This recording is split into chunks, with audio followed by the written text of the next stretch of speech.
उपराष्ट्रपति चुनाव में इंडी गठबंधन के साथ किस तरह खेला हो गया, अब आपको यह भी बताता हूं। राहुल गांधी तो कहेंगे उनका वोट चोरी हो गया क्या, उनके लॉजिक के हिसाब से अगर आप देखिएगा इस चुनाव में क्या हुआ है, जरा इसको देखिए। उपराष्ट्रपति चुनाव, उपराष्ट्रपति का चुनाव जो हुआ उसमें आपको बताता हूं कि किसके साथ क्या हुआ।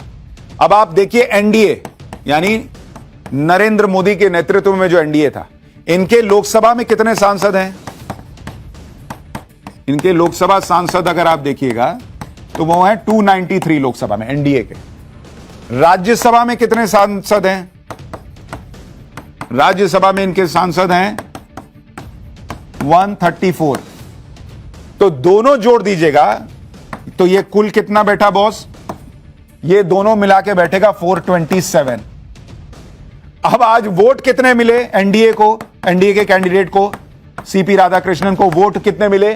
452। यानी कितना हो गया? 25 प्लस वोट मिल गया बॉस। भाई 427 है एनडीए में, वोट मिला 452, अतिरिक्त सांसदों का समर्थन 25 प्लस। अब तो ये तो बैलेट से वोटिंग हुई है, कोई ये भी नहीं कह सकता कि ईवीएम में डाले वोट उधर चला गया इधर। अब राहुल गांधी की परिभाषा से वोट चोरी हुआ या नहीं हुआ ये तो वही जाने, लेकिन आपको इंडी वालों का हाल दिखाता हूं कि इंडी वालों के साथ क्या खेला हो गया। इंडी गठबंधन के लोकसभा में कितने सांसद हैं भाई? उनके हैं 234 सांसद हैं उनके लोकसभा में। उनके राज्यसभा में कितना का समर्थन है? 91 के करीब कहा जाता है कि उनका राज्यसभा में समर्थन है।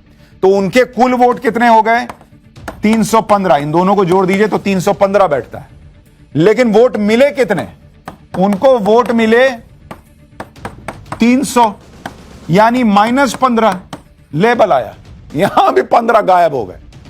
यानी नरेंद्र मोदी के नंबर बढ़ गए, जितने आने थे उससे ज्यादा आ गए, और राहुल गांधी के जितने नंबर आने थे उससे कम हो गए।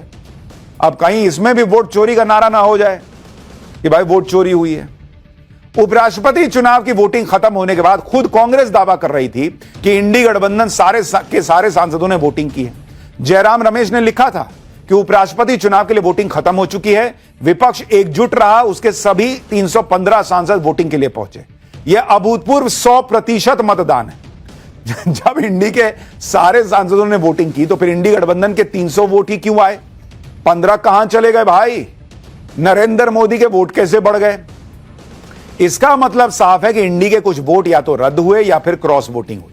अब इसमें सवाल यह है कि अगर क्रॉस वोटिंग हुई तो फिर विपक्ष के एकजुट होने के दावे की हवा निकल गई, और अगर वोट रद्द होने की बात है तो जो लोग बैलेट पेपर से वोटिंग की वकालत करते हैं वो खुद ही सही तरीके से बैलेट में वोट नहीं डाल पाए, और वहां तो सिर्फ 1 और 2 लिखना था, 2 ही कैंडिडेट थे, और ये कहते हैं कि बैलेट पेपर से सारा चुनाव करा दीजिए।